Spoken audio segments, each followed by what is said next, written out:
அல்ல விடிய காலம் எழுப்பின உன்னையடே உன் பைத்தியம் இவன் மண்ட கலண்டவன் அப்படி காது இந்த பசங்க எல்லாம் இன்றைக்கு தான் கேள்விப்படுறேன் தற்கூறி எல்லாம் குளறது எல்லாத்தையும் பார்த்து புளாக் பண்றது ஆம்பி நிம்மதியா இருக்க மாட்டேன் யோசிக்கிறீங்க. ராமநாதன் அர்ச்சுனா ஒரு இனவாதியா ஒரு மதவாதியா? இன்னொரு இனத்தை பாதிக்காம என்னுடைய இனத்தை பாதுகாக்கணும்னு நினைக்கிறேன்.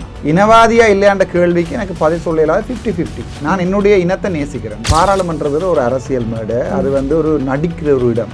எல்லாருமே நினைச்சு கொள்றால் பாராளுமன்றத்தில் மைக்குக்கு முன்னால கத்திரிவங்களுக்கு கண்டீன்லையும் போய் கத்துவாங்க. இல்ல என்னோட ஆனந்த விஜயபால ஒண்டா இருந்து சாப்பிடுவார், ஸ்ரீதரன் பக்கத்து மேசையில இருந்து சாப்பிடுவார், சாணக்கியன் அங்காள மேசையில இருந்து என்னோட கதைப்பார்கள்.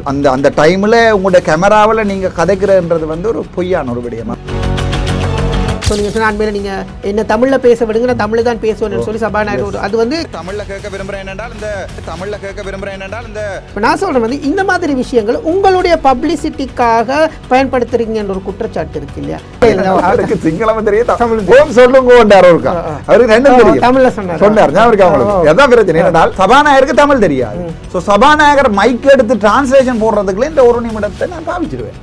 யாராவது ஒருத்தன் யூடியூப் தொடங்குறதா இருந்தால் முதலாவது என்ன வாழ்த்தி ஒரு 10 வீடியோ போடுவான். அது 6K தாண்டின உடனே என்ன கிழிச்சு ஒரு 15 வீடியோ போடுவான். 21K போயிடும். இந்தியா ஊடகம் ஒன்றுல நேற்று போட்ட உண்டு 68,000 வியூஸ் போயிருக்கு. அதுக்கு ஜனநாயக ரீதியா தெரிவு செய்யப்பட்டு வந்த ஒரு பாராளுமன்ற உறுப்பினர் பொது வெளியில போயிட்டு பொதுமகனுக்கு துப்பாக்கியை காட்டி நின்று கொண்டிருக்கிறார்.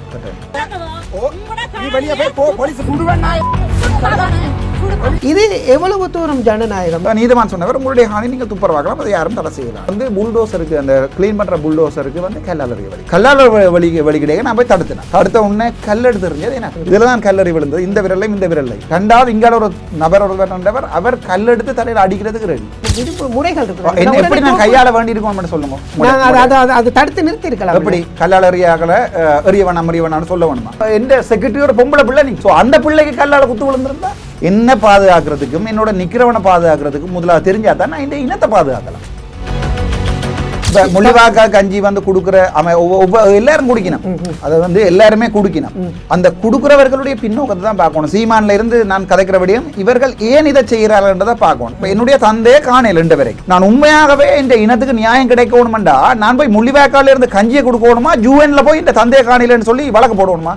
நீங்க சொல்லுங்க. நீங்க சொல்றீங்க நான் ஒரு இடங்கள்லையும் போயிருந்து கதைக்கிறீங்க. ஸ்ரீதரன் எங்க இப்ப? ஸ்ரீதரன் போறாரு கடைசியா போன சொல்லுங்க. அன்னைக்கு கோயில் விகார பிரச்சனைக்கும் போயிருந்தாரு. விகார பிரச்சனை ஸ்ரீதரன் போறதே இல்லை. காணாமலாக்கப்பட்ட ஒரு சமூகம் பல ஆண்டு காலமாக போராடி கொண்டிருக்கு. இன்னும் தீர்வு கிடைக்கல. நீங்க பேசுறீங்களே தவிர களத்துக்கு வாரீங்க இல்லைன்ற ஒரு கருத்து இருக்கு இல்லையா? வாரவங்களையும் விமர்சிக்கிறீங்க. அங்க கதைக்கிறது சிங்கள சனத்துக்கு எங்களுடைய போராட்டமும் வலியும் தலைவருடைய ஸ்பீச்சிலேயே இருக்கிறது. நான் சிங்கள மக்களுக்கோ சிங்கள கலாச்சாரத்துக்கோ சிங்கள பண்பாட்டிற்கோ எதிரானவன் இல்ல. என்னோட இப்போ கிடக்க அந்த வாய்ஸ் அன்றகுமார நாயக்கு பொய்யன்ன்றது நான் ஒரு 1.5 வருஷத்துக்கு முன்னே பிடிச்சிட்டேன். சரிதானே? ஆனால் இப்பதான் சாதுவாசனத்துக்கு விளங்குது. இப்ப 18% டாக்ஸ் கூட்டிருக்காங்க, இது கரம்பில்ல கூட்டியிருக்காங்க. அங்க கள்ளங்குரு பிரச்சனை, நிலக்கரி பிரச்சனை, 10 US டாலர். அப்ப சாதாரண US போஸ்டுக்கு கொடுத்த காசை காணையில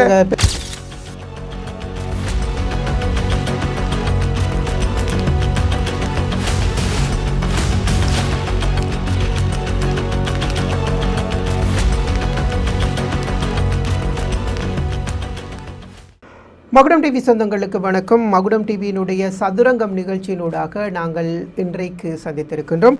வலிமையாக சதுரங்கம் நிகழ்ச்சி எங்களுடைய பாராளுமன்ற உறுப்பினர்களாக இருக்கட்டும், நாட்டினுடைய விவகாரங்களாக இருக்கட்டும், எல்லா விடயங்களையும் நாங்கள் இந்த நிகழ்ச்சியினூடாக பேசுகிறது வழக்கம். நிறைய பிரச்சனைகள் நாட்டில் போய் கொண்டிருக்கிறது. ஒரு பக்கம் ஊழல் தொடர்புள்ள பேச்சுவார்த்தைகள் நடைபெற்று கொண்டிருக்கிறது. ஊழல் தொடர்பில் ஊழல் இடம்பெற்றிருப்பதாக குற்றச்சாட்டுக்கள் முன்வைக்கப்பட்டிருக்கிறது. விசாரணைகள் நடத்துவதாக அரசாங்கம் கூறியிருக்கிறது. விசாரணைகள் நடத்தப்பட்டு கொண்டிருக்கின்ற நேரத்தில் இது அரசாங்கம் செய்த ஊழல் என்கின்ற குற்றச்சாட்டுக்கள் ஒரு பக்கம் முன்வைக்கப்பட்டு கொண்டிருக்கிறது. அது மட்டும் இல்லாமல் ஆளும் எதிரணி இடையே நிறைய பரஸ்பர விடயங்கள் பேசப்பட்டு கொண்டிருக்கிறது. ஒரு பக்கம் அரசாங்கம் ஊழல் செய்தவர்களை கைது செய்கின்றோம் என்ற பெயரில் நிறைய பேரை விசாரணைகளுக்காக அழைப்பதாக சொல்லியிருக்கிறது. பெயர் பட்டியல் வெளியிடப்பட்டிருக்கிறது. அதில் சர்ச்சை எழுந்திருக்கிறது.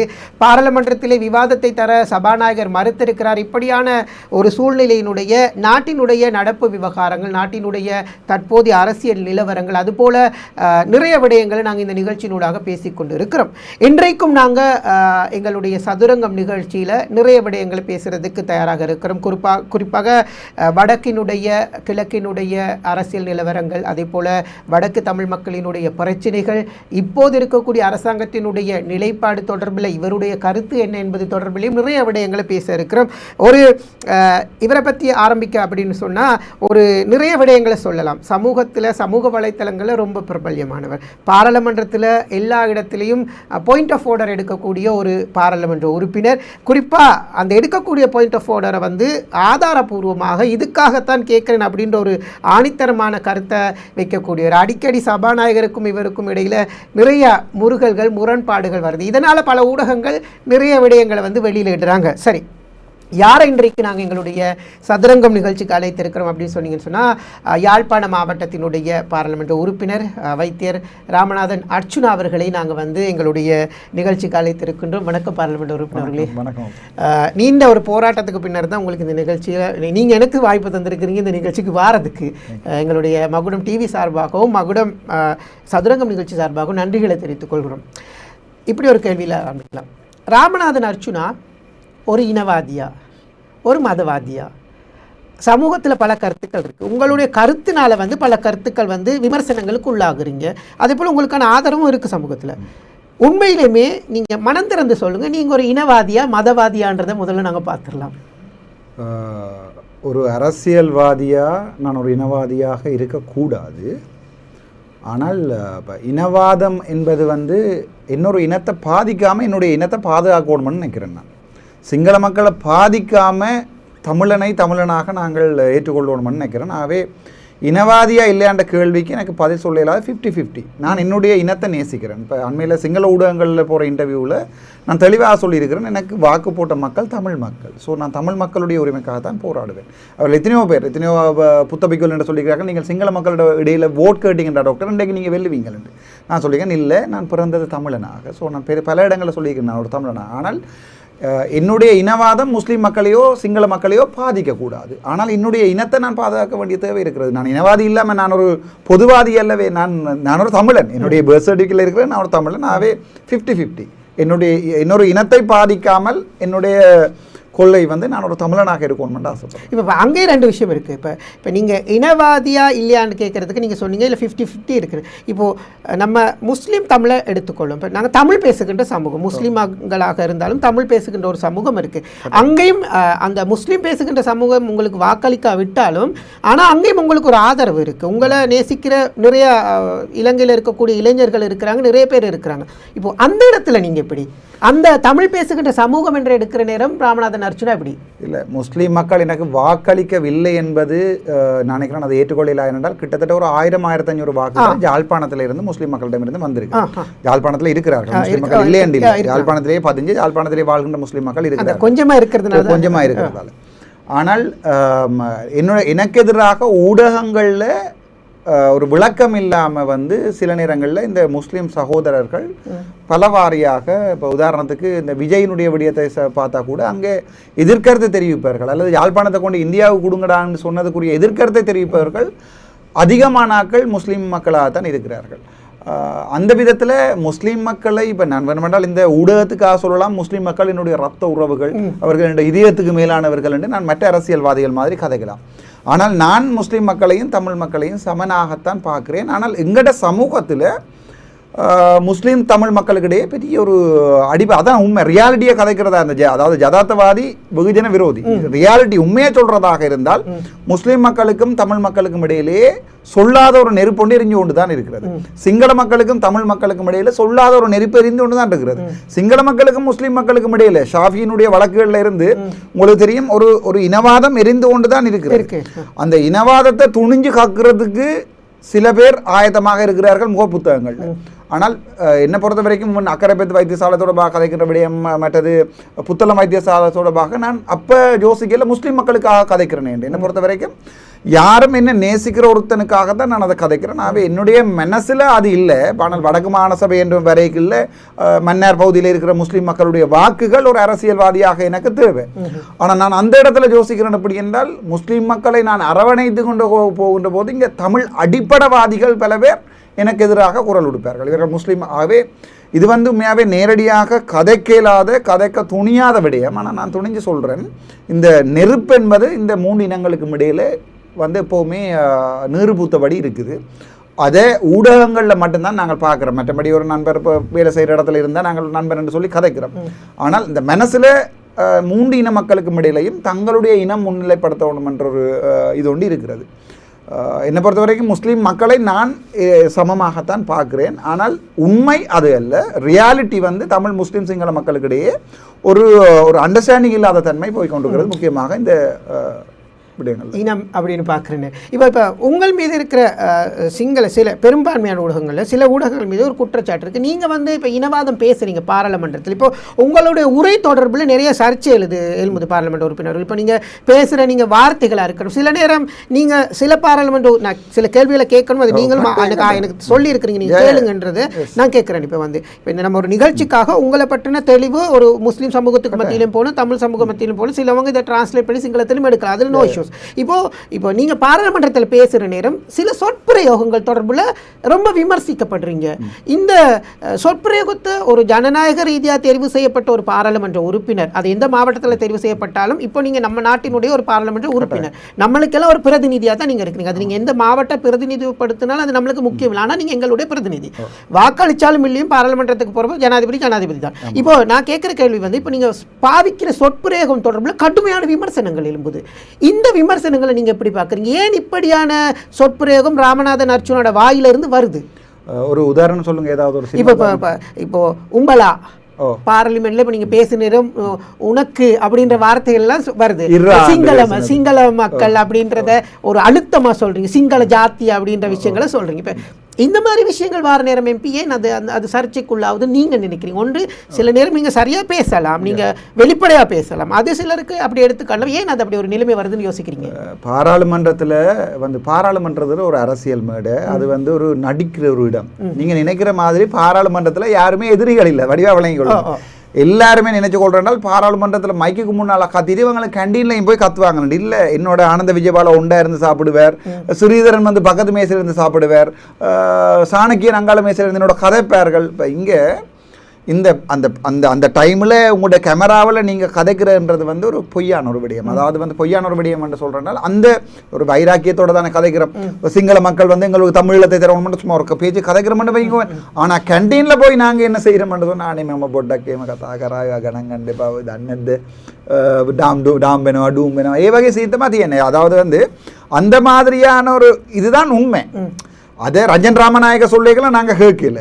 ஆனால் இப்போ உள்ளுக்குள்ளே போய் எங்களுக்கு விளங்குது அப்படி என்று சொல்லி. இப்போ அவை இந்த சில நேரங்களில் உணர்ச்சி வசப்பட்டு கதை கேட்கல பின்வரிசையில் இருக்கிற சில பாராளுமன்ற உறுப்பினர், முக்கியமாக ஃபைசர் முஸ்தபா இல்லை ஃபைசால் எம்பி, அப்படி இருக்கிற ஒரு சில பேர், அல்லது இன்னொரு முஸ்லீம் எம்பி ஒரு ஆள் இருக்கிறார், அவருடைய பேர் எனக்கு தெரியாது. அவர் பின்னுக்கு இருந்து விருப்பத்தின் விதமாக இர்ரானாயே என்றெல்லாம் கத்துவார்கள். அது உங்களுக்கு மைக்கில் கேட்காதோ விளங்குதா? அல்லது முன்வரிசையில் இருக்கிற எங்களோட அமைச்சர் சந்திரசேகரா இருக்கட்டும், நாய் மலத்தை தின்றவன் என்று, அதாவது அது மைக்கில் தெரியாது.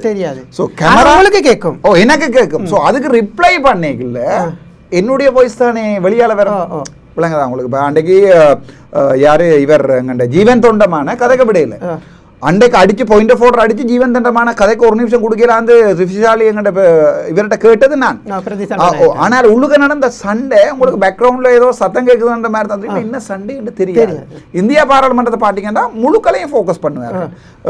யூரோப்பியன் பாராளுமன்றத்துக்கு ஆடிங்கன்னா முழுக்களையும் ஃபோக்கஸ் பண்ணுவாங்க. ஸ்ரீலங்காவில் மட்டும்தான் கதைக்கிறால மட்டும்தான் ஃபோக்கஸ் பண்ணுவாங்க. ஸோ முன்னாலே இருக்கிறவன் என்ன குளர்றான், என்ன செய்கிறான், என்ன அதால சரி அவங்க சொல்கிறதுக்கு இப்போ உதாரணத்துக்கு நான் அந்த இர்ரான்னு ஒருத்தர் பேசியிருப்பேன், நீங்கள் பார்த்துருப்பீங்கன்னு நினைக்கிறேன்.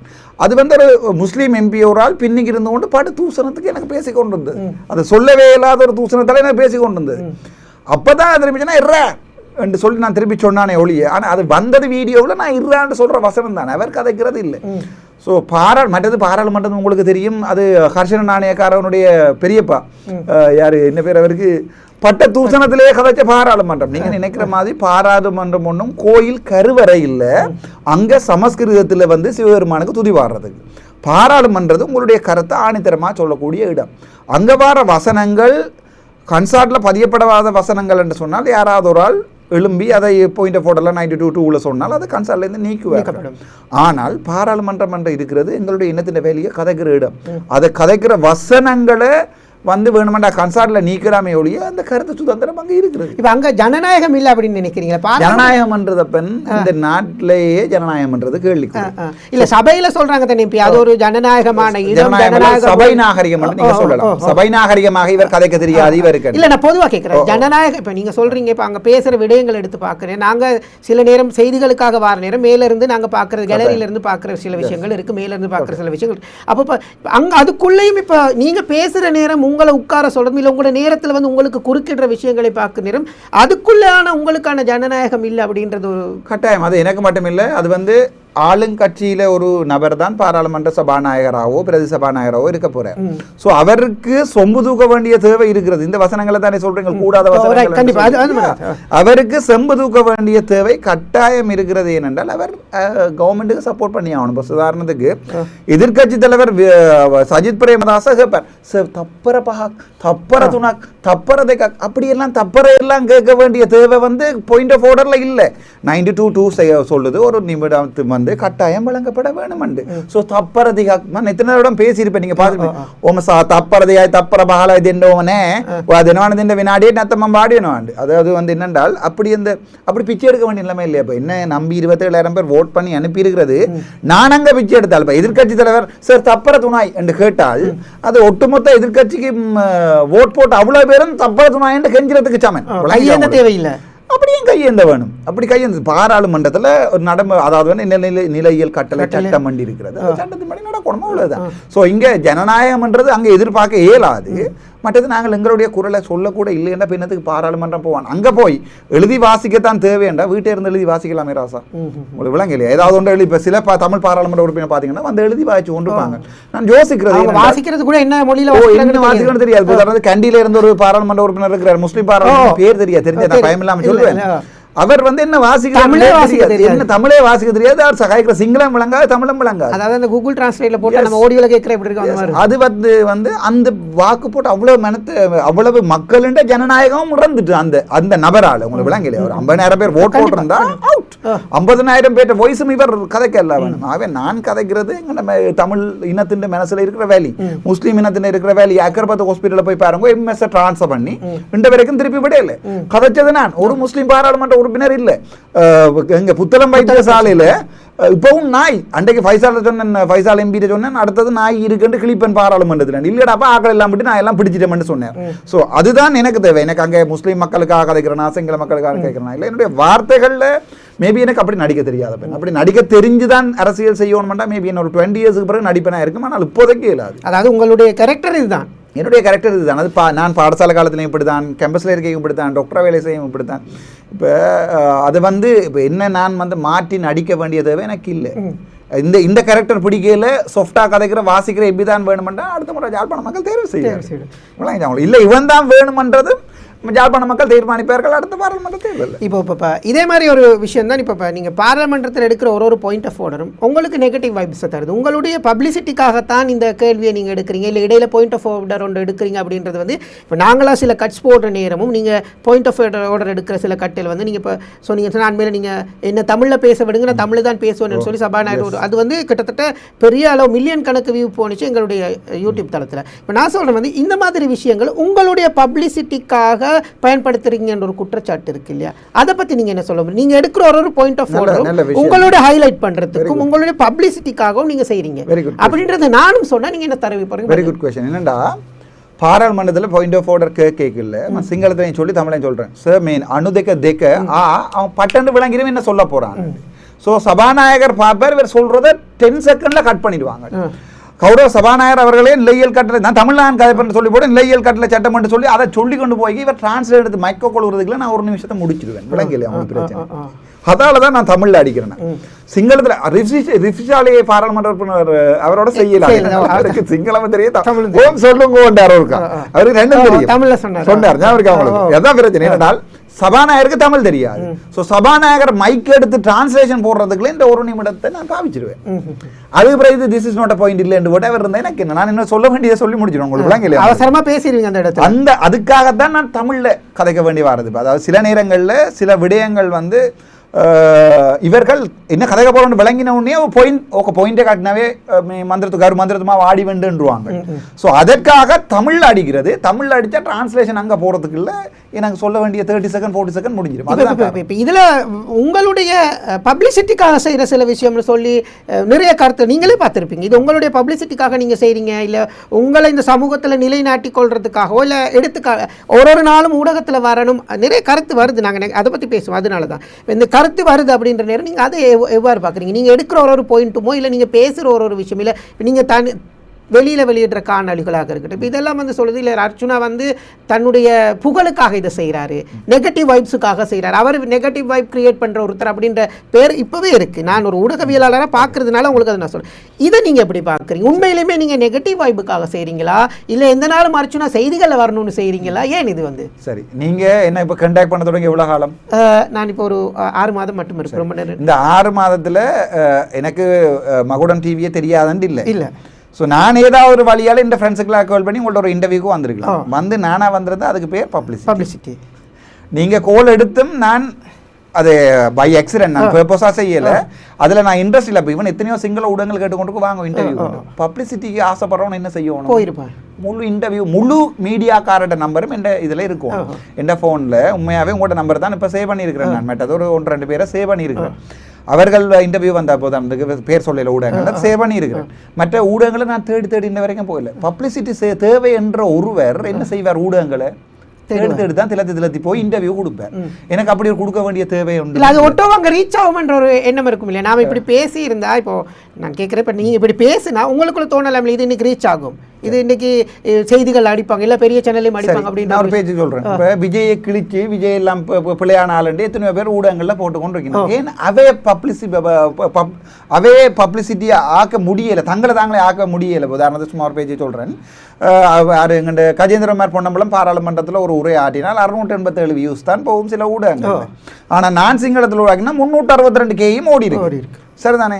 ஸோ அதுக்கு நானா காரணம்? அதுக்கு நான் கதைக்கிற விடயங்கள் காரணமா இல்லை அது நானா காரணம்? பப்ளிசிட்டி தேவை என்றால் இப்போ எனக்கு என்ன தெரியாத சிங்கள மக்களும் இல்லை, என்ன தெரியாத முஸ்லீம் மக்களும் இல்லை, எதுவும் இல்லை. இதுக்கு மேலே என்னதுக்கு எனக்கு பப்ளிசிட்டி?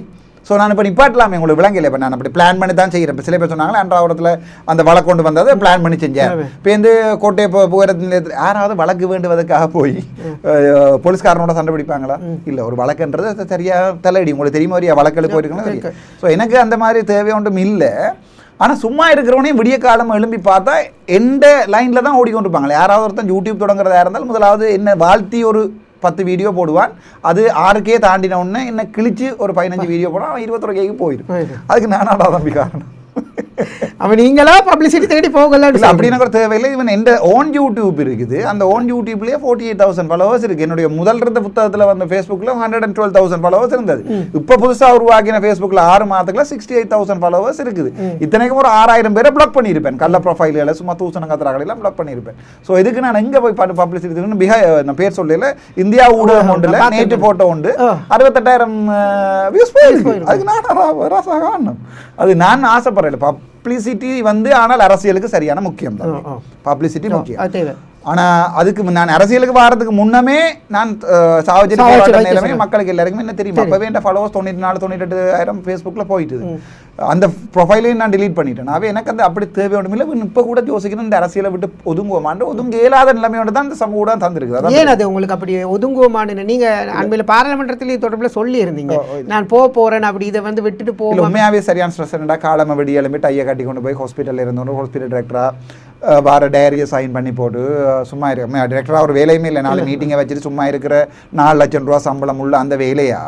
அல்ல விடிய காலம் எழுப்பின உன்னையடே இவன் பைத்தியம் இவன் மண்ட கலண்டவன் அப்படி இந்த வசனம் எல்லாம் இன்றைக்கு தான் கேள்விப்படுறேன் தற்கூறி எல்லாம் குளறது எல்லாத்தையும் பார்த்து புளாக் பண்றது ஆம்பி நிம்மதியா இருக்க மாட்டேன் யோசிக்கிறீங்க இல்ல ஆனா நீங்க ஒரு விஷயத்த ஃபோக்கஸா வச்சுலயே வந்திருக்கிறீங்க. இப்போ சாவகச்சேரின்ற ஒரு இஷ்யூ வந்ததுனால தான் ராமநாதன் அர்ச்சுனா மக்களால் பேசப்பட்டாரு, ஒரு பிரபல்யம் அடைஞ்சார். அது யாராலையும் மறுக்கல. அங்க நடந்த விஷயங்களையும் சம்பவங்களையும் வெளியில கொண்டு வந்து பேசுறேன்.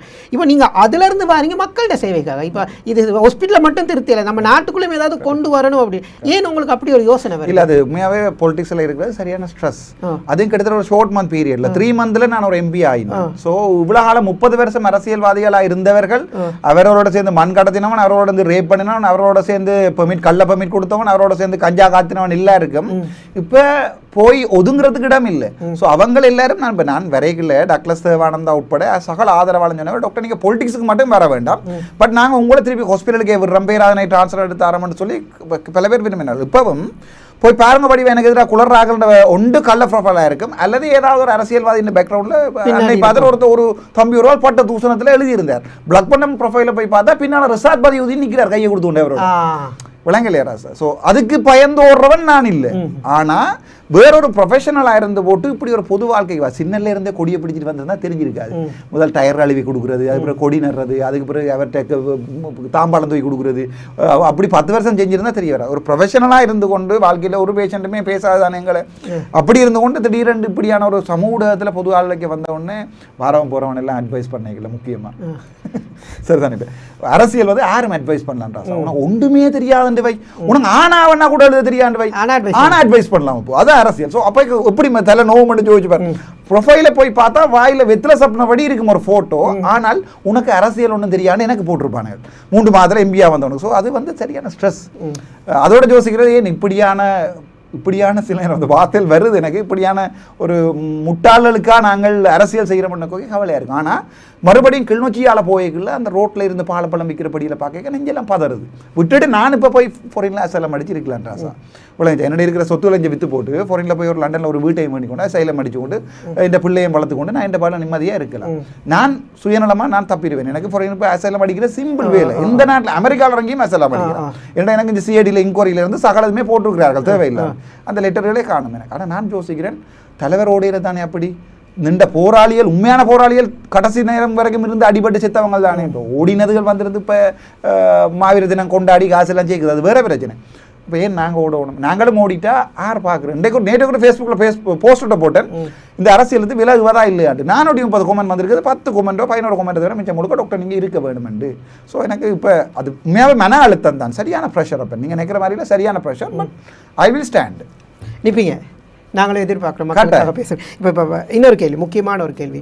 இப்போது ஒரு ஜனநாயக ரீதியாக தெரிவு செய்யப்பட்டு வந்த ஒரு பாராளுமன்ற உறுப்பினர் பொது வெளியில் போயிட்டு பொதுமகனுக்கு துப்பாக்கியை காட்டி நின்று கொண்டிருக்கிறார். இது எவ்வளவு தூரம் ஜனநாயகம்? நீங்கள் மக்களை பாதுகாக்க வேண்டி வந்தீங்க, 27,000 வாக்கு நான் ஆரம்பத்தில் சொன்னேன், நீங்கள் தெரிவு செய்யப்பட்ட நம்ம நாட்டினுடைய பாராளுமன்ற உறுப்பினர், அது எங்கால தெரிவு செய்யப்பட்டீங்க, நீங்கள் ஒரு பொது இடத்துல போயிட்டு ஒரு துப்பாக்கி காட்டி நிற்கிறீங்க. இது எவ்வளவு தூரம் ஜனநாயகம்? உங்கள்ட்ட மாதிரி ஒருத்தட்டு நம்ம ஜனநாயகத்தை எதிர்பார்க்க முடியுமா? வாக்கு போட்ட மக்களுக்கே துப்பாக்கியை தூக்கி காட்டினார் ராமநாதன் அர்ச்சுனா. அதான் கேள்வி. சரி, நான் உங்களுக்கு அந்த கதையை சொல்றேன், ஷோட்டா சொல்றேன். இல்ல அது ஒரு சின்ன ஒரு விஷயம் சேர்த்துக்கணும். இப்போ அதுக்கு பின்புலன் அரசியலாக இருக்கலாம், இல்ல வேறு வேறு அரசியல் கட்சிகளாக இருக்கலாம், இல்ல உங்களுடைய தனிப்பட்ட காணி விவகாரங்களாக இருக்கலாம். நீங்க விளக்க சொல்லுங்க, இப்போ இந்த கேள்வி சேர்த்துக்கொள்ளுங்க.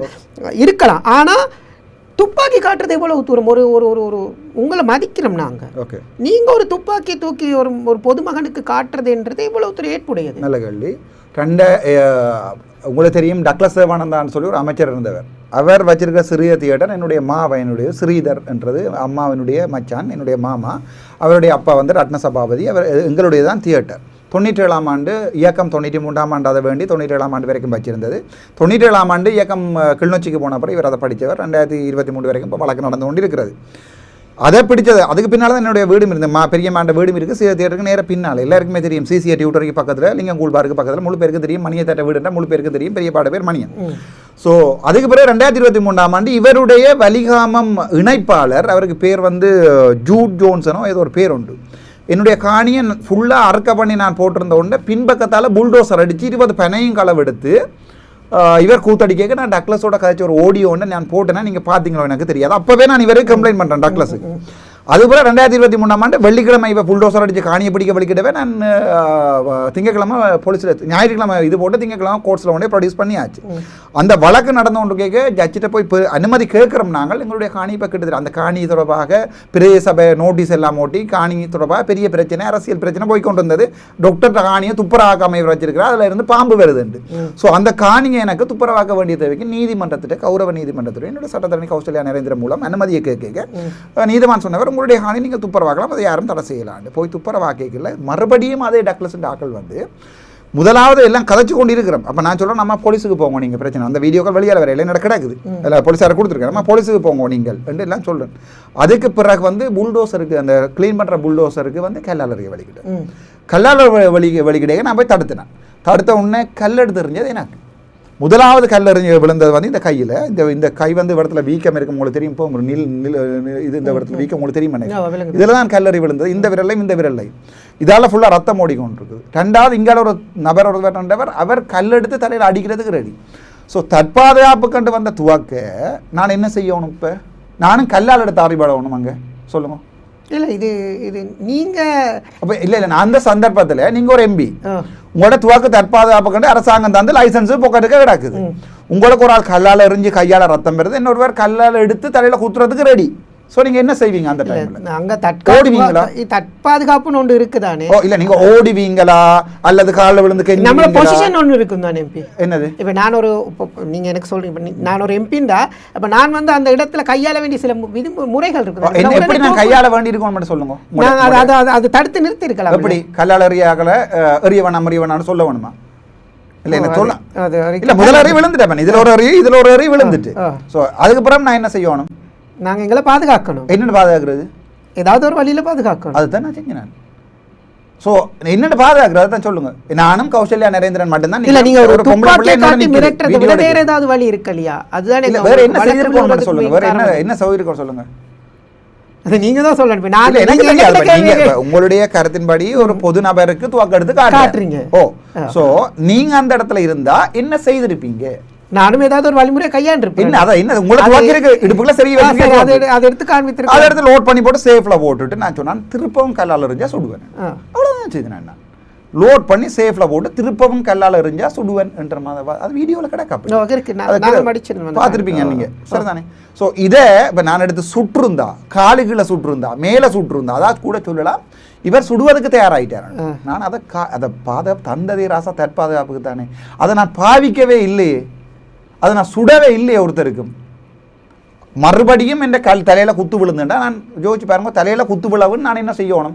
நான் மக்கள் பிரதிநிதியாக மெக்க எடுத்துக்கொண்டு டப்பட்டு மக்கள் பிரதியான காரணத்தினால் இன்றைய தினம் என்னுடைய தலையில் விழுந்த குத்தையும் வேண்டிக் கொண்டு நான் இப்படியே போய்கொண்டிருக்கேன்னு சொல்லணும் ராசா. தம்பி தூக்கி அடிப்பேன், சரிதானே? அது என்னுடைய ரத்தத்தில் என்ன வந்தாடா, என் அப்பா இயக்கத்தில் இருந்து செத்தவர். என் அப்பா நான் துவக்கு விடிய காலம் எழும்பி அப்பா துவக்கு பழைய பெனியனை கிழிச்சு துவக்கு எல்லாத்தையும் கலட்டி ரோல்ஸ் எல்லாத்தையும் மேகசின்ல இருந்து வெளியில் அடித்து ஒவ்வொன்றுகளையும் விட்டு க்ளீன் பண்ணிட்டு இருப்பேன். 6 வயசுலேயே பார்த்தவன் நான். எனக்கு வந்து தற்பாதுகாப்புக்கு தந்த துவக்கு தற்பாதுகாப்புக்கு ராசா. நான் யாரையும் சுடையிலே, நான் யாரையாவது கொண்டே வீட்டுக்குள்ள பூந்து காசை தாண்டா விரட்டினேன். எந்த காணிக்கல என்னுடைய சொந்த பரம்பரை காணிக்கல நீதிமன்றம் அனுமதி எடுத்து தான் நான் அதில் நின்றுறேன். நான் கொண்டும் தப்பா செய்யலை. ஸோ இந்த நேரத்தில் நான் என்ன சில பேருடைய ஆர்கியூமெண்ட்டாக நீங்களும் கல்லால் எடுத்து தெரிஞ்சிருக்கணும்ண்டு ஜோஜி பாருங்க. ஒரு வீடியோ வந்திருந்தா நான் கல்லால் எடுத்து கல்லால் எடுத்து வாஸ்தவம். நீங்க கேட்கிற கேள்விக்கு எனக்கே பதில் இல்லை. இப்ப நீங்க சொல்றீங்க கருத்து, அதான் சொன்னேன், அரசியல்ல யார் வேணுமென்றாலும் கருத்து தெரிவிக்கலாம். இப்போ சும்மா சொல்லக்கூடாது. நான் ரோட்டில் போய் கொண்டிருக்கிற பொறுமான தூக்கி துவக்கெடுத்து சுடுவேன்டா சொன்னான்டா சார். நீ வந்துடா என்ன அடிக்கல இந்த பர்சனல் ஸ்பேஸுக்குள்ள இந்த மூக்கு நுனியில விடம் வரைக்கு தான் வரலாம். நீங்க தொட்டுட்டீங்கன்னா நீ என் பர்சனல் ஸ்பேஸ்ல தொட்டுட்டேன், கல் எடுத்து அடிச்சுட்டா என்றால் நீ என்னுடைய பர்சனல் ஸ்பேஸுக்குள்ள வந்துட்டேடா. அப்ப தற்பாதுகாப்புக்கு நான் இதை கூட துவக்கு இருக்குன்னு கூட எடுத்து வெளியில வச்சிருக்கலாதென்றால் அந்த துவக்க நான் என்ன செய்யணும்? இப்படிதான் கத்தணும். துவக்கு இருக்குன்னு கத்தணும். நான் அப்படியா எதிர்பார்க்குறீங்க? இப்படியான கேள்விகளுக்கு இப்படித்தான் ராசா பதில் சொல்லணும். ஸோ நீங்க அல்லது இந்த ஊடகத்துல பார்த்து கொண்டிருக்கிற ஒரு ஆள் உங்களோட நீங்க எந்த இடத்துல நின்றுருந்தா என்ன செஞ்சிருப்பீங்க? இல்ல அது வாஸ்தவம் தான், அது எனக்கே பதில் இல்லைன்றப்போ பார்த்தா கூட இங்க எந்த செக்ரட்டரியோட பொம்பளை பிள்ளை நிக்குது. ஸோ அந்த பிள்ளைக்கு கல்லால குத்து விழுந்திருந்தா யார் பார்க்குறது? இல்லை யோசிக்க அவங்க அம்மா அப்பாவுக்கு நான் என்ன பதில சொல்கிறது? என்ன சொல்கிறது? செக்ரட்டரி என்று பாராளுமன்ற செக்ரட்டரி இருக்கிறேன். ஸோ என்ன பாதுகாக்கிறதுக்கும் என்னோட நிற்கிற பாதுகாத்துக்கும் தெரிஞ்ச இனம் என்ற இனம். சரிதானே? நான் அங்கேயும் இங்கேயும் நக்கிற இனம் இல்லை. இதுக்கு தான் இந்த வசனங்கள் வாரது விட்டு வசனம் பிள்ளைகள் எனக்கு அப்படி நக்கி பழக்கம் இல்லை.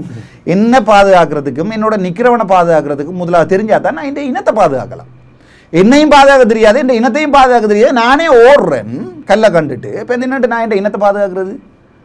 கண்டிப்பாக ரைட்.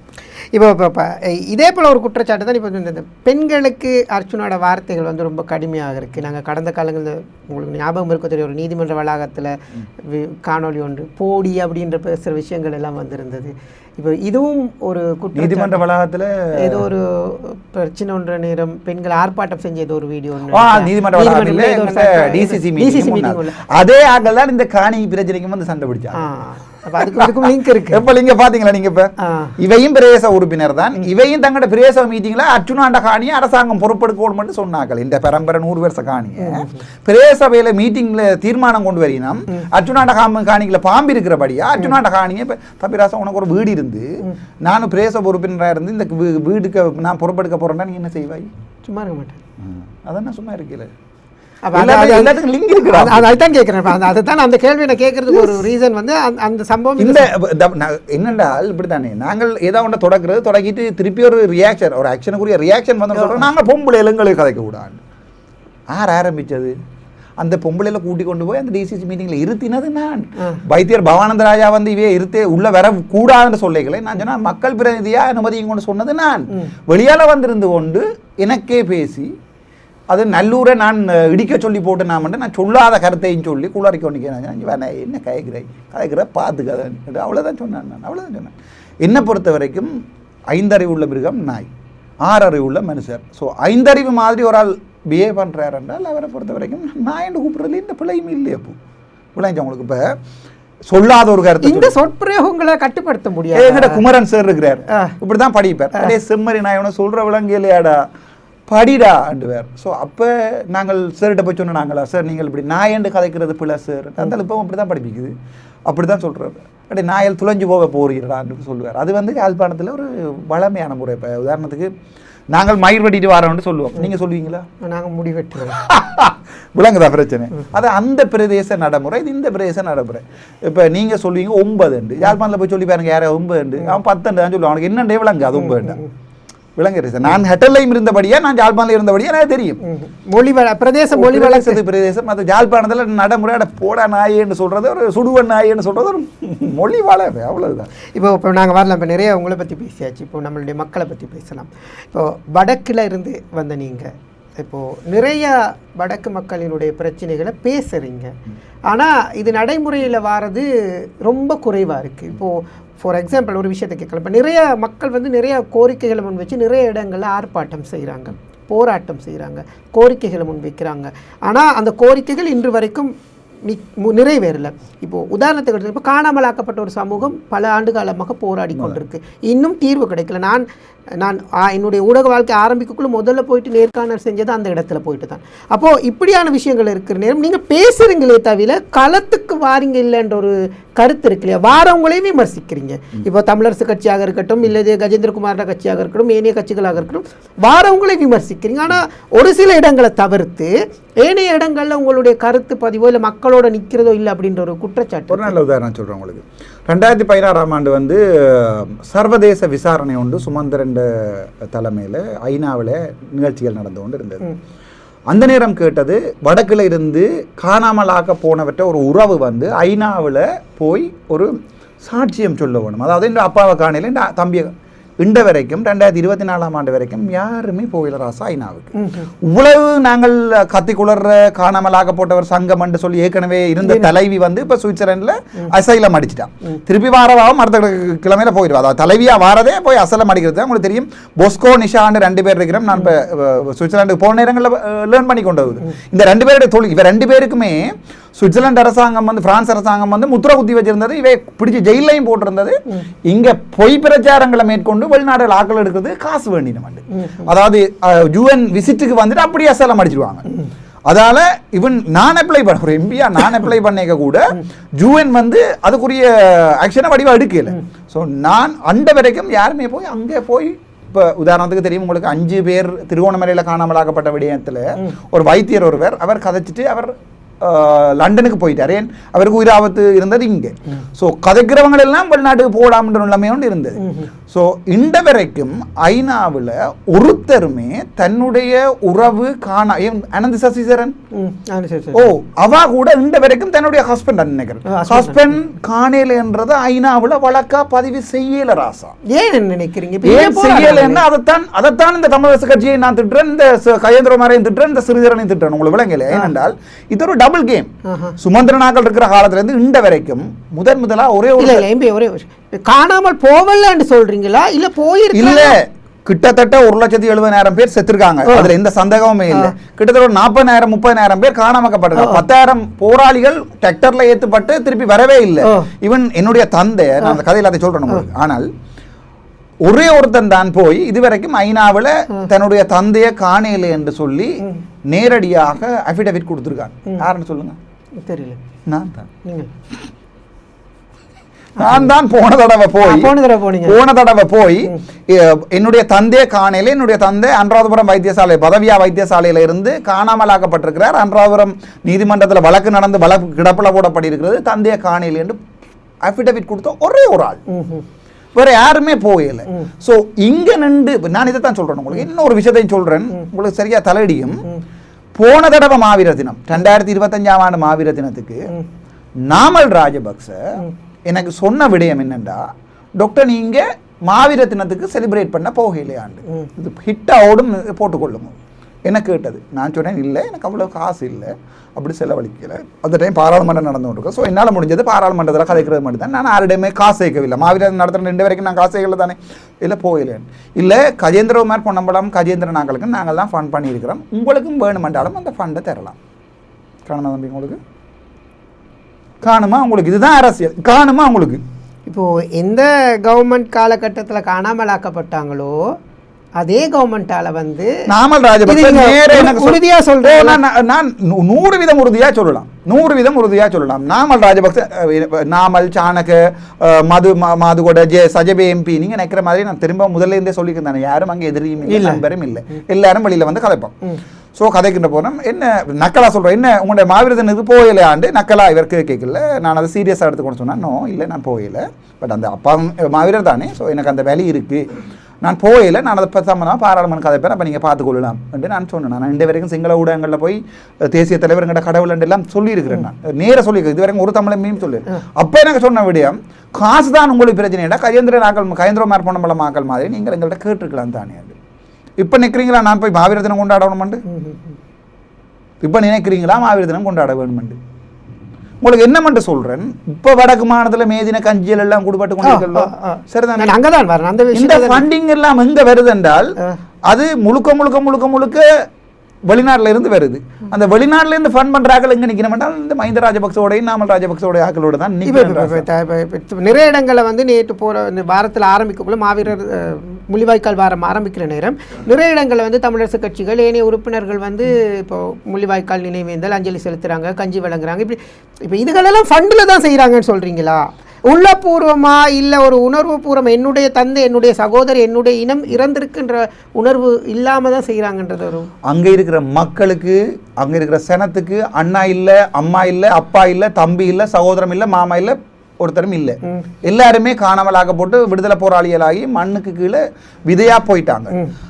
அந்த சனத்தை பாவிச்சு அங்க நிற்கிற அரசியல்வாதிகள் செய்கிற கேம் தான் இது. அதைத்தான் நான் 2 வரைக்கும் சொல்லி கொண்டிருக்கிறேன். அங்க இருக்கிற அந்த சனத்து, இப்போ நான் இதை இன்றைக்கு ஒரு வீடியோ ஒன்று போட்டேன். நான் பொதுமக்களாக, பொது அமைப்புகளாக இது எல்லாத்தையுமே நாங்கள் செய்தா அங்க நான் நிற்பேன். ஆனா ஒரு அரசியல்வாதியா போய் இதை நடத்த வேணுமாக இருந்தால், கஞ்சி கொடுக்க வேணுமாக இருந்தால், இப்ப நான் என்னுடைய சொந்த அப்பாவே இல்லை, இப்போ பொது அமைப்புகள் நடத்துகிற ஈவெண்ட்டில் உங்களுக்கு அதை போயிட்டு கலந்து கொள்ளலை தான். இப்போ நீங்கள் சொல்லுங்களேன், அதை விடுங்களேன், அதை விட்டுட்டு இந்த முள்ளிவாய்க்கா கஞ்சி வந்து கொடுக்குற எல்லாரும் குடிக்கணும், அதை வந்து எல்லாருமே குடிக்கணும். அந்த கொடுக்குறவர்களுடைய பின்னோக்கத்தை தான் பார்க்கணும். சீமான்ல இருந்து நான் கதைக்கிற விடயம் இவர்கள் ஏன் இதை செய்கிறார்கள்ன்றதை பார்க்கணும். இப்போ என்னுடைய தந்தையே காணல 2 வரைக்கும்.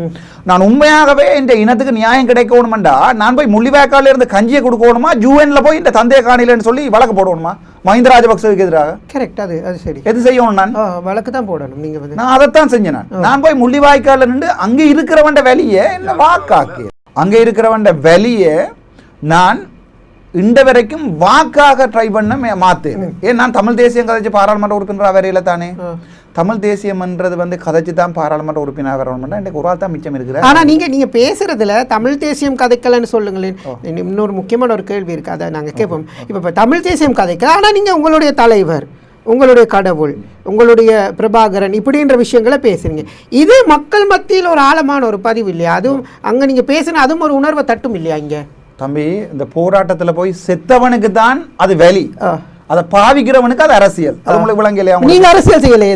நான் இந்த வரைக்குமே ஒரு பொது மேடைகள்லையோ அல்லது வந்து ஒரு என்னுடைய பிரச்சார மேடைகள்லையோ நான் போய் ஒருபோதுமே நான் தமிழில் வேண்டி தரப்போறோம் எனக்கு வாக்கு போடுங்கோ, நான் எங்களுடைய போராட்டத்தை முன்னுக்கு எடுத்து செல்ல போறோம் எனக்கு வாக்கு போடுங்கன்னு இந்த வரைக்கும் நான் கதைக்கல. ஆனா சபையில பேசுறீங்க இல்லையா? சபையில கதைக்கிறேன் ஏனென்றால் அதை தான் கூட சிங்களத்துல நான் கதைச்சிருப்பேன். நீங்க பாருங்க,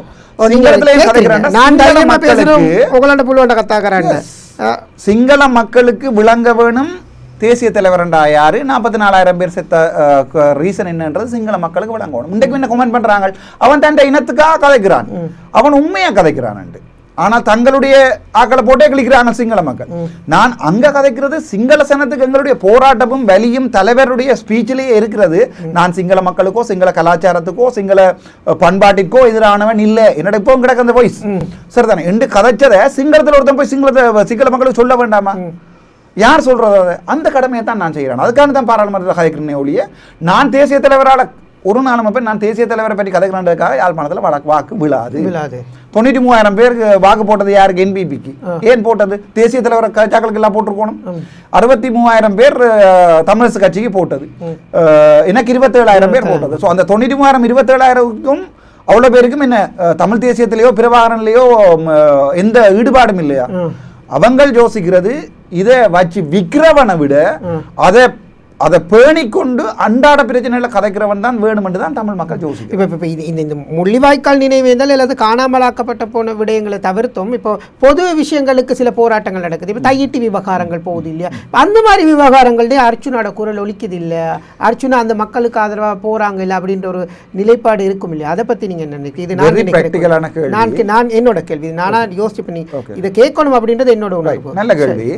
இப்போ தையிட்டு விகாரையை காட்டிட்டாங்க, அல்லது வந்து கொழும்புல ஏதாவது கோயில் ஒன்று இருக்கண்டு வைங்களேன். ஸோ அதை இடிக்க வேணுமென்று சிங்கள மக்களுடைய போராடினா நீங்க ஏற்றுக்கொள்வீங்களா? அவர் தமிழனா? மாட்டோம். ஆனா அது ஒரு தனியாற்ற காணியில அந்த தமிழ் கோயிலை கட்டி போட்டாங்கன்ற, இந்து கோயிலை தனியாற்ற காணியில கட்டி போட்டாங்கன்னு சொல்லி போட்டு அந்த காணி உரிமையாளருக்கு அதுக்குரிய காசை கொடுக்கணும்னு சொன்னா சிங்கள மக்கள் ஏற்றுக்கொள்வார்களா இல்லையா? நீங்க ஏற்றுக்கொள்வீங்களா இல்லையா? நான் அதைத்தான் சொல்றேன். கட்டைக்குள்ள இருந்த அரசியல்வாதிகள் தான் இப்போ போய் இடிங்கன்னு கத்துறது. உங்களுக்கு விளங்கலையா? ஆனா அவங்களுடைய போராட்டம் கோரிக்கை நியாயமானது தானே. அப்ப நீங்க ஒரு வெரி பிராக்டிகலான நியாயமானது. நான் போய் அந்த பௌத்த பிக்குவோட கதைச்சினேன். கதைச்சின போது அவர் சொன்னவர் தன் 21 பரப்புல 9 பரப்பை வச்சுக்கொண்டு 13 பரப்பு விருன்னு சொல்லி சொன்னவர். அதை வந்து இவர்களுக்கு நான் சொன்னேன்.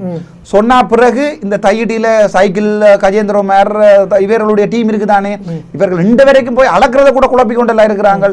அதுக்கு பிறகு மகாசங்கத்திட்ட போனாங்க. கண்டி மகாசங்கத்திட்ட போய் அவர்கள்ட்ட கேட்டு நான் ஜனாதிபதி அன்றகுமார நாயக்கவை கூப்பிட்டு அந்த விடயத்தை முடிச்சு வைக்க சொல்லி. ஆனா நான் கேட்கல ஒரு இடத்துலையும் கோயில இடியண்டு அந்த கோயில் இருக்கிற இடத்தை மட்டும் விட்டுட்டு மிச்ச காணி முழுக்க பொதுமக்கள்கிட்ட கொடுத்துட்டு கோயிலுக்குரிய காசை கொடுக்கறது தான் நியாயமான பிராக்டிகலான விடயம். இப்போ கொழும்புல சட்ட ரீதி இல்லாம மாநகர சபை இல்லாம ஒரு பில்டிங்கை கட்டினா நீதிமன்றம் தீர்ப்பளிக்கும், அதுக்குரிய ஃபைனை கட்டண்டு. அந்த பில்டிங்கை டிமாலிஷ் பண்ணு சொல்லி நீதிமன்றம் இந்த வரைக்கும் தீர்ப்பு கொடுத்தது இல்லை. அன்லஸ் இது ஒரு ரோட்டை பிளாக் பண்றதாலேயோ இல்லை தண்ணியை பிளாக் பண்றதாலேயோ பப்ளிக் நோய்சன்ஸ் இருந்தால் மட்டும் தான் பில்டிங் நீதிமன்றம் சொல்லி முடை என்று சொல்லி. ஸோ இந்த காணி அங்கே இருக்கு, இந்த புத்தபிக்கினுடைய அந்த இது அங்கே இருக்கிறதால ஏதாவது பப்ளிக் நோய்சன்ஸ் வருது என்று சொன்னால் நீதிமன்றம் கட்டளை கொடுத்து இடிக்க சொன்னால். அண்மையில கூட அமைச்சர்னால வந்து அந்த மக்கள் ஏமாற்றப்பட்டாங்க இல்லையா? அளவீடு செய்யறதுக்கு வாங்கன்னு சொல்லி. அப்புறம் நான் தெளிவா சொன்னேன், அந்த காணியை அப்படியே தான் வச்சிருப்பாங்க. என்ன 100 வருஷம் நான் இருக்க உயிரோடு இருக்க மாட்டேன், நீங்க அதை இடிக்கிறதுக்கு சிங்கள மக்கள் ஒருபோதுமே ஏற்றுக்கொள்ள மாட்டார்கள். அது அப்படியே தான் இருக்கும். புத்திசாலி உள்ள தமிழன் என்ன யோசிப்பான், சுத்தி இருக்கிற காணியாவது முதல்ல வேண்டிய அதையும் கொடுக்குறாங்க இல்ல தானே. அதை கொடுக்கறதுக்கு என்னோட அந்த பௌத்தபிக்கு ஓமன்னு சொல்லி வந்து கதைச்சு மகாசங்கத்தோட கதைச்சது, ஜனாதிபதியோட கதைச்சு, ஜனாதிபதி அது கண்டில போய் கழிச்சு எல்லாம் ரெடியாக இருந்தது. அழக்க போனவங்க அங்கே அழக்க போன நேரம் இந்த சைக்கிள் கூட்டணி என்ன செஞ்சது, தமிழ் ஆக்கள் தான் அளக்க வேணும் சொல்லி முதல் பிரச்சனையை தொடங்கினாங்க. சிங்களவர் அளக்க கூடாது. அதாவது வந்து இப்ப நான் ஒரு தமிழ் வைத்தியர், பேராதனையில் வேலை செய்யலையா? சிங்கள மக்கள் சொன்னால் எப்படி இருக்கும்? தமிழ் ஒருத்தன் தான் எனக்கு ட்ரீட் பண்ணணும் ஒன்று திலத்தண்டு எப்படி இருக்கும் எனக்கு? ஸோ ஒரு நிலையாளவையாளர் வந்து சிங்களவனாக இருக்கலாம், முஸ்லீமாக இருக்கலாம், தமிழாக இருக்கலாம், இருக்கிற தானே ராசா அளக்க போகிறாங்க. இவங்க போராடினாங்க முதல்ல தமிழாக்கள் தான் அளக்க வேணும். அதையும் ஏற்றுக்கொண்டு தமிழ் நிலையாளவையாளரும் கொண்டு வந்தாங்க. பேருந்து சொன்னாங்க GADS அதுக்கு பிறகு பவானந்த ராஜா எல்லாருமா சேர்ந்து ஒரு கடிதத்தில் கீழே சைன் பண்ணி தரணும் ஒரு லெட்டர் ஹெட்லேருந்து. ஸோ ஆட் லெட்டர் சைன் பண்ணுறது பாராளுமன்ற உறுப்பினர் போய் டிஎஸ் இதில் சைன் பண்ணிடலாது, டிஎஸ் லெட்டரில் போய் GA சைன் பண்ணிடலாது. அவங்க சொன்னால் வெள்ளை பேப்பரில் எழுதி தரோம், இது உங்களுக்கு தேவையான விதத்தில் எழுதி தர மாட்டேன். அன்றைக்கே குழம்பி தான் இருக்கு. சைக்கிள் கட்சியை பொறுத்த வரைக்கும் பிச்சைக்காரண்ட புண் மாதிரி. உங்களுக்கு விருப்பமா அந்த பிரச்சனையை முடிச்சு வைக்கிறதுக்கு, உங்களுக்கு விருப்பமா இந்த பிரச்சனை இழுத்துட்டு போறதுக்கு. நீங்கள் கொழும்புல வாழ்ற தமிழர் ஒரு நாளுமே ஒரு பௌத்த இதுக்கு போனதே இல்லையா? போயிருக்கலாம். உங்களுக்கு ஃபீல் ஆகுது உடைக்கணும் அங்கதான் பிரச்சனை இருக்கு. நாங்கள் அங்க கட்ட விட்டதே போல 2017ஆம் ஆண்டு கட்டேக்க சைக்கிள் அப்பவும் யாரு கஜேந்திரன் அப்பவும் எம்பி, கட்டக்கழுத்தன் கஜேந்திரன் அப்பவும் எம்பி, ஸ்ரீதரன் அப்பவும் எம்பி. அப்ப எங்கடா போனீங்கள்? அப்ப எங்க போனீங்க? ஆரம்பத்திலே இல்லாம இப்ப கொடியதுக்கு அப்பதானடா நீங்கள் ரணில் விக்ரமசிங்க 1000 விகாரைகள் திட்டம் கொண்டு வரீங்க. நீங்க நல்லாட்சி சப்போர்ட் பண்ணாக்கள் தமிழரையே கொண்டு வலித்த சரத் பொன்சோவாக ஓட் போட சொல்லி சொன்ன தமிழரசு கட்சி தெளிவா விளங்குதா? தமிழ் உங்களுக்கு தமிழரையே கொண்டொழித்த படத்தளபதி சரத் பொன்சோ ஆகிய வாக்கு போட்டாக்களும் நாங்கள். ஸோ நாங்கள் தான் உலகத்திலேயே அதிமுகூடிய புத்திசாலிகளாக இருக்க வேணும். ஸோ இதே மக்களை ஏமாற்றுறது ஈஸியாக கஷ்டமா? அந்த வியார உட என்று இந்த சைக்கிள் கட்சி தான் சாகும் வரைக்கும், கேன்சர் வந்து சாகும் வரைக்கும் கயந்திரகுமார் அந்த வியாரே உடன்னு குளறி கொண்டு தான் இருக்க போறார். அது இருக்க போறான்னு என்று சொல்ல ஆசை என்றால் அந்த இடத்துக்கு ஒரு வெளியே பெண் ஒரு பிரச்சனையை முடிக்க வேண்டாமா? சரி, இண்டோர் ஸ்டேடியம் வந்தது ஸ்ரீலங்கா இதுல யாழ்ப்பாணத்துக்கு என்ன செஞ்சீங்க ராசா? அதை நான் ஃபர்ஸ்டா இண்டோர்ல விளையாடினது பேராதனையில், நான் வந்து விளையாடினது சுகதாசவில். இப்போ என்ன நான் பேராதனை கேம்பஸ் கிடைச்சபடியா போய் விளையாடினேன். நெடுந்தியில் இருக்கிற பிள்ளைக்கு இண்டோர் விளையாடலுமா ராசா? பார்க்கலுமாடா இண்டோர் எப்படி இருக்குன்னு பார்க்கலுமா? ஸோ அதை குழப்பினாங்க. கிரிக்கெட் ஸ்டேடியம் வந்துச்சு, வெளிநாடுல இருந்து எல்லாரும் எனக்கு அனுப்பிச்சுன்னா இந்த குழப்பம் எப்படியாவது இது குழப்படுற ஃபுல் டாக்குமெண்ட் அலாதுகள் இதுகள் ரிசர்ச் ஆர்டிகிள்கள் அங்கே வந்து ரால் இல்லாமல் போயிடும். அது இது இப்போ நாங்களும் எத்தனையோ சைட்டேஷன் செஞ்சுருக்கிறோம். எல்லாம் நான் ஓமெண்ட் கேட்டு பேசாமல் விட்டேன். எனக்கு தேவை ஜாழ்ப்பாணத்தில் மண்டதியில் ஒரு இண்டோர் ஸ்டேடியம் வரணும், சுற்றி வர ஒரு 20 ஹோட்டல் வரணும். இங்கே இருக்கிறவங்க போய் அங்கே வாழணும். அப்போ தான் ரோட்டில் ஒரு சின்ன பெட்டி கடையில் போய் ஒரு கூலி ஹோட்டல் வேண்டு வாங்க.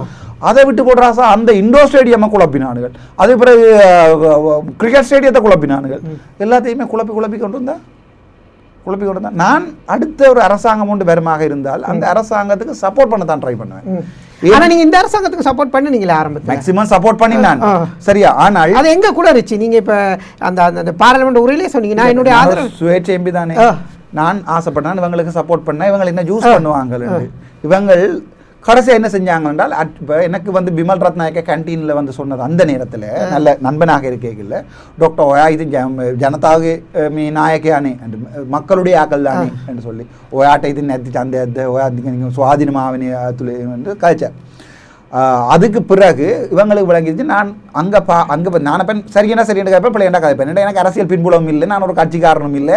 சரியண்டா சரி இண்டோ ஸ்டேடியம் கட்டுறது அது என்னன்னாலும் கட்டத்தான் ஆகணும்ன்றது. அப்போ நான் கவர்மெண்ட் சப்போர்ட்டர். ஆனால் இவங்க தையீடு வியாரை விடுறாங்க இல்லைன்றது கவர்மெண்ட்டுக்கு எதிர்ப்பேன், ஒருக்கா எதிர்ப்பேன். அப்போ இவங்க சொல்லுவாங்க இவருக்கு ஒரு கொள்கை இல்லை, அப்படி ஒரு கொள்கை எல்லாம் வேலை இல்லாது. ஸோ இந்த நேரத்தில் நான் போய் விமல் ரத்னாயோட கேட்க சொன்னார், இல்லை டாக்டர் உங்களுக்கு ஃபுல் சப்போர்ட் இருக்குது தானே என்று சொல்லி. கடைசியாக இந்த உள்ளூராட்சி சபை தேர்தலில் என்ன செஞ்சாங்க? தில்லாத்தி எனக்கு போலீஸ் வழக்கு, ஆண்டோரத்தில் வழக்கு, இங்கே வழக்கு, அங்கே போலீஸ் வழக்கு, இவன் இந்த துவாக்கு வழக்கு கூட எவ்வளவு கோல் அந்த ஓஎஸ்சிக்கு அவனை 300 செக்ஷன் 300 போடல 300 போட்டால் கோட்டை பப்பியில் வந்து தான் பெயில் எடுக்கணும். ஸோ அதுதான் இவங்க இதுதான் கெட்ட அரசியல்ன்றது. இப்போ ஒரு சில பாராளுமன்ற உறுப்பினர் இப்போ அன்றகுமார நாயக்கு பொய்யன்ன்றதை நான் ஒரு வருஷத்துக்கு முன்னே பிடிச்சிட்டேன் நான், சரிதானே? ஆனால் இப்போ தான் சாதுவாசனத்துக்கு விளங்குது. இப்போ 18% டேக்ஸை கூட்டிக்காங்க, இது கரம்பில்ல கூட்டியிருக்காங்க, அங்கே கல்லாங்கூர் பிரச்சனை, நிலக்கரி பிரச்சனை, 10 சமைஞ்சு US இருக்கான். அப்போ சாதாரண US போஸ்ட்டுக்கு கொடுத்த காசை காணையில் இப்போ நான் சப்போர்ட் பண்ணி இறக்குமதி செய்யறதுல. ஆனால் நாளைக்கு ஒரு இண்டோர் ஸ்டேடியம் கட்ட போறான்டா நான் சப்போர்ட் பண்ணுவேன் சனத்துக்காக. அவ்வளோதான். இப்போ அர்ச்சுனாவுக்கும் தமிழ் கட்சிகளுக்கும் இடையில் நிறைய முரண்பாடு. இப்போ தமிழ் எம்பிக்களாக இருந்தாலும் இப்போ ராமலிங்கம் சந்திரசேகரோட முரண்பாடு, இப்போது ஸ்ரீதரனோட முரண்பாடு, இல்லை தமிழரசு கட்சியோட முரண்பாடு, கூட்டமைப்பு வேறு ஏன் ஏன் இந்த முரண்பாடு இவ்வளோ சிக்கல்? இவர்களுடைய செயற்பாடு உங்களுக்கு பிடிக்கலையா, இல்லை இவர்கள் செய்கிற சில நல்ல விடயங்களை அவமோதிக்கிறதும் இல்லையா, இப்படி கூட்டணி அமைக்கிற சில விடயங்களில் உங்களுக்கு அழைப்பு விடுக்கிறது இல்லையா? இப்போ தமிழ் கட்சிகளெல்லாம் ஒன்றிணைந்து ஒரு கூட்டணியாக பேசுகிறோம் அப்படின்னு சில விஷயங்களை சொல்கிறாங்க இல்லையா? இதில் கூட உங்களுக்கு இடம் இல்லை அப்படின்னு சொல்லுவாங்க. உங்களுக்கு செம்மணி போராட்டம் நடந்தது தான். அந்த நேரத்தில் ஐநாவுக்கு ஒரு கடிதம் எழுதினாங்க. அதில் இப்போ அரசாங்கத்தில் 8 எம்பி மேர் இருக்கு, நம்ம தமிழ் எம்பி மேர். ஸோ இவையில 10 பேர் தான் இருக்கணும். ஸோ கூட்டோர் மண்டதுக்காக என்னோட வந்து செல்வ மடக்கல்நாதன் கேட்டார், அந்த லெட்டரில் ஒருக்கா கடிதம் வைக்கிறீங்களா, சைன் வைக்கிறீங்களா டாக்டர். நான் அந்த லெட்டரை பார்த்தேன்.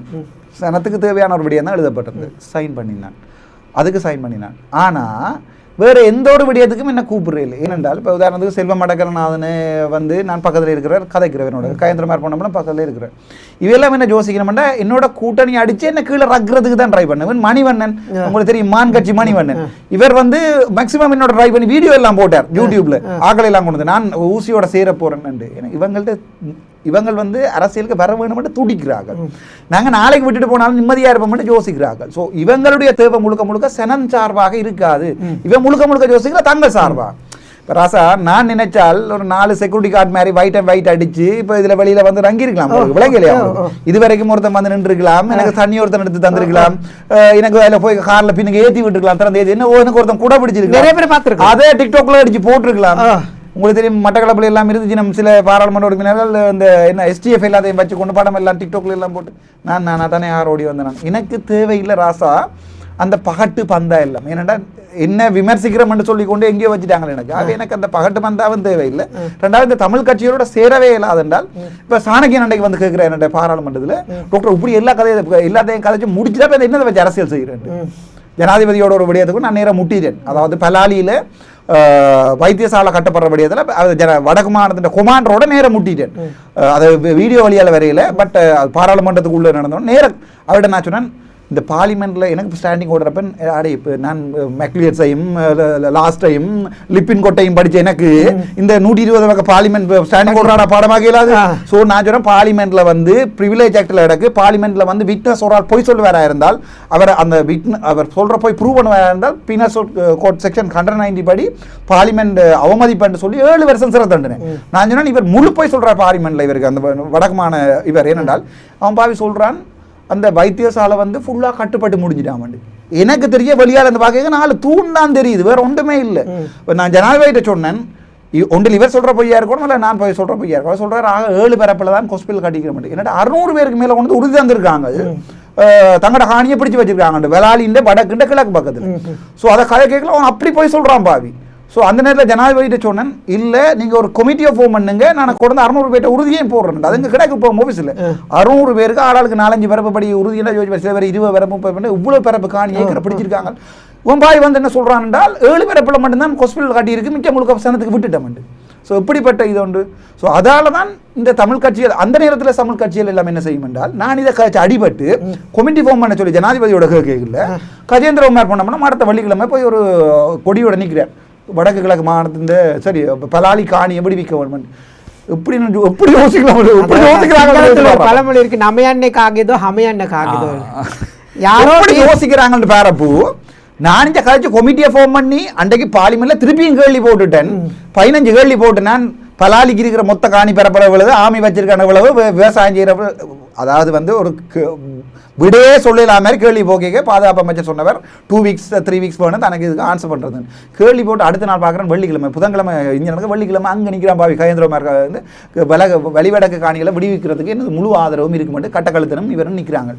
ஸோ இப்படி ஒரு கீழ்த்தரமான அரசியல்னு யோசிச்சு பேரப்போ நீ பார்லிமெண்ட் கொண்டு வந்திருக்கணும். நீ போய் ஆஸ்திரேலியாவிலையும் லண்டன்லையும் நிற்கிறாய், பார்லிமெண்ட்லேயும் வந்து கதைக்கல வந்துட்டு நீ உனக்கு அந்த அசைலம் அடிக்கிற லெட்டர் கொடுக்கறதுக்காக மற்ற எம்பசிக்கு வழங்கணும் பண்ணுறதுக்காக நீ ஆங்கிலத்தில் மட்டும்தான் கதைப்பேன். ஏன் சொல்லுமா அப்போ இது பட்ட பொலிட்டிக்ஸடா. இப்போ என்னட்ட அன்றைக்கும் சுவிட்சர்லாண்ட்லேருந்து ஒரு கோல் ஒன்று வந்தது. சுவிட்சர்லாண்ட்லேருந்து ஒரு கோல் ஒன்று வந்தது. டாக்டர் 20 lakhs வரைக்கும் தரலாம், உங்களுக்கு உங்கள் பாதுகாப்பு இல்லைன்ற ஒரு கடிதத்தை தாங்கண்டு. நான் சொன்னேன் எனக்கு பாதுகாப்பு இல்லையாண்டாடா, அதேண்டா உனக்கு கண்டு கேட்க அதை கொடுத்தா தான் டாக்டர் இங்கே வழக்கு வெளியிடாமட்டு எங்கிட்ட லோயர் சொல்கிறார், இன்னொரு போர்த்துகீஸ் லோயர் ஒரு ஆள் சொல்கிறாரு. நான் சொன்னேன் எனக்கு பாதுகாப்பு இல்லைட்டு நான் ஏன்டா உண்ட லோயருக்கு அட்ரஸ் பண்ணி கடிதம் தரணும். இல்லை எம்பி ஒரு 20 lakhs உண்டு, நான் உங்களுக்கு அங்கே ஆக்களுக்கெல்லாம் கொடுத்து விட்றேன்.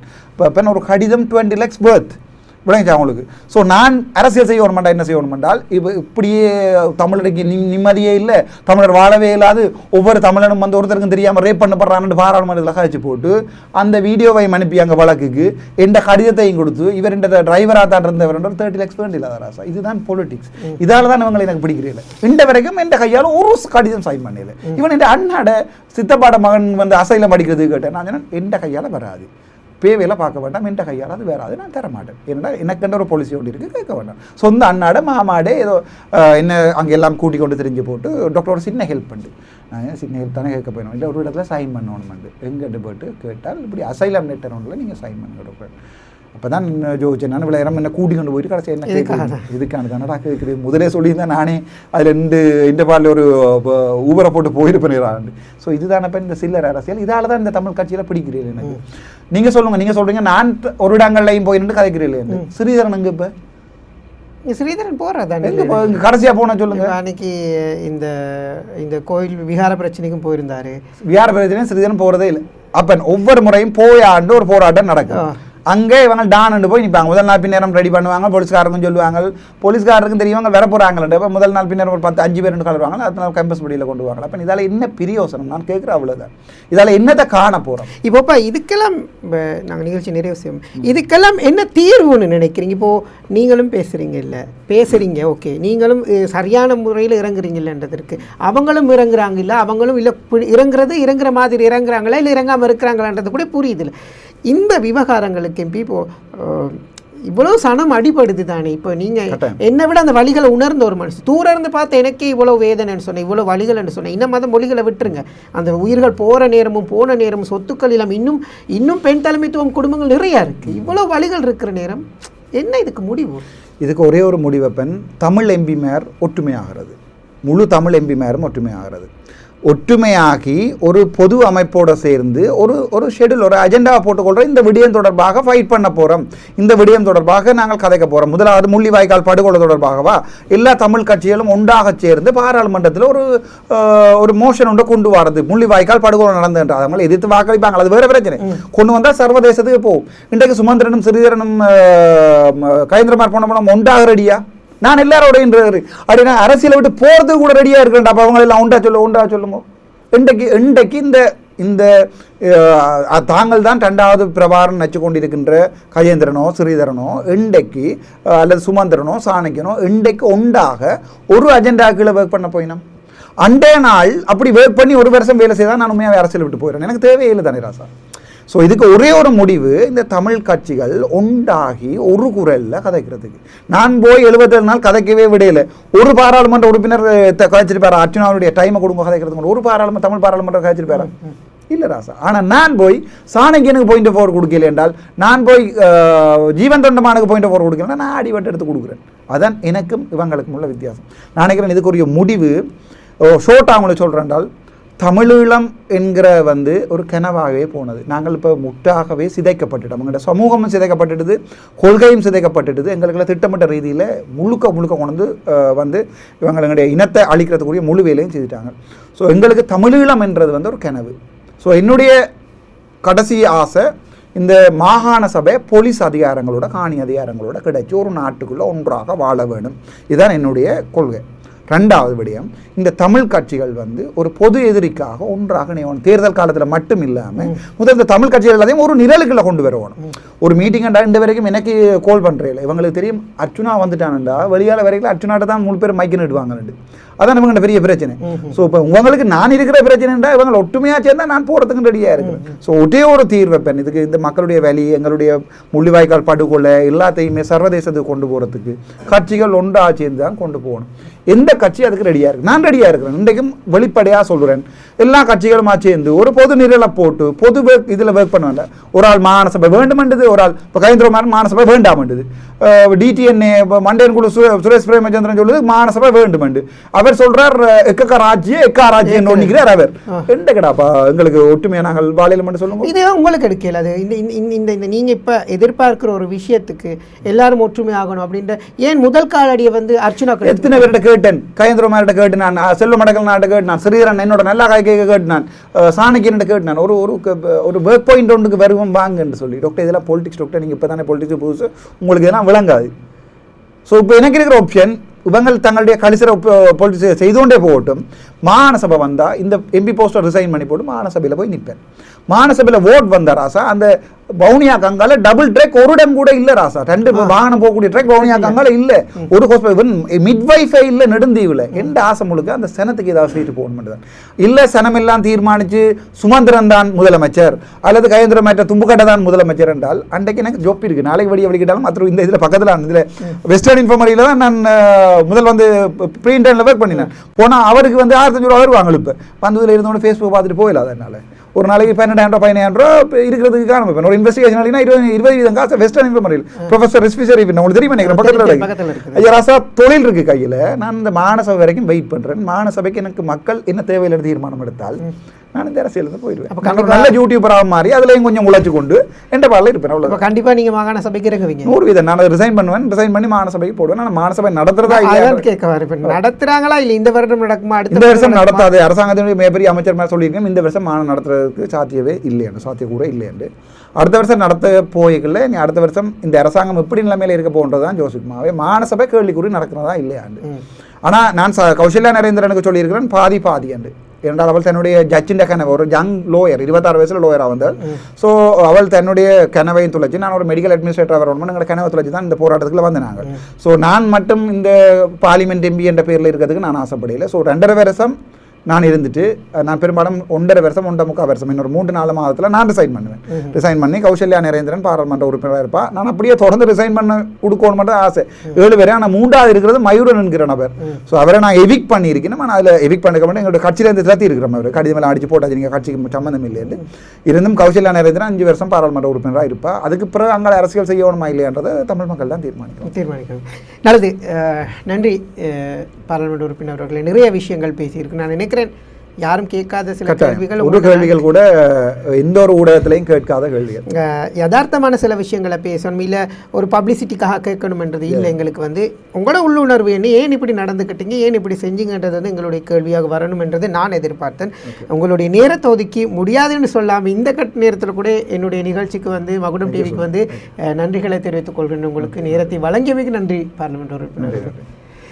நல்லது, நாங்கள் இத்துடன் இந்த நிகழ்ச்சியை நிறைவு செய்து கொள்ள போகின்றோம். நிறைய விடயங்கள் பேசலாம். இப்போ அடுத்தடுத்து நாங்கள் இதே போன்று பார்லிமெண்ட் உறுப்பினரை மீண்டும் வேறு நிகழ்ச்சிகளுக்கு அழைக்கிறதுக்கும் தயாராக இருக்கிறோம். நாட்டில் இடம்பெறுகிற ஊழல் விடயம் தொடர்பில் பேசணும். நாட்டில் ஊழல் இடம்பெறுகிறதா இல்லையா என்றதை பற்றி பேசணும். மக்களின் மீது இப்பொழுது பெரிய சுமைகள் சுமத்தப்பட்டிருக்கிறது. 18% மின்கட்டணம் அதிகரிக்கப்பட்டிருக்கிறது. அங்கே $285 பெறுமதியிலே மசகு எண்ணெய்களை இறக்குமதி செய்கிறாங்க. யுத்த காலகட்டத்திலே இது இறக்குமதி செய்கிறாங்க. நாட்டுக்கு தேவையான எரிபொருள் இருக்குன்னு அரசாங்கம் அறிவிப்பை விடுத்து நாங்களும் பிரேக்கிங் நியூஸை அடிக்கிற நேரம் அடுத்த 2-3 நாட்களில் இவ்வாறான செயல்கள் நடைபெற்றிருக்கிறது. இது எல்லாம் மக்கள் மீது சுமத்தப்படுகிறது. பார்க்கலாம், பொறுத்திருந்து பார்க்கலாம் அரசாங்கத்தினுடைய நடவடிக்கைகள் எவ்வாறு இருக்க போகிறது. இது போன்ற பாராளுமன்ற உறுப்பினர்கள் இதற்கு எதிர்த்து என்ன செய்ய போகிறாங்க என்பது தொடர்பிலும் நாங்கள் அவதானத்தை செலுத்திக் கொண்டிருக்கின்றோம். அடுத்த சதுரங்கம் நிகழ்ச்சியில் சந்திக்கலாம். விடைபெற்றுக் கொள்கின்றேன். நான் சேகு. நன்றி, வணக்கம்.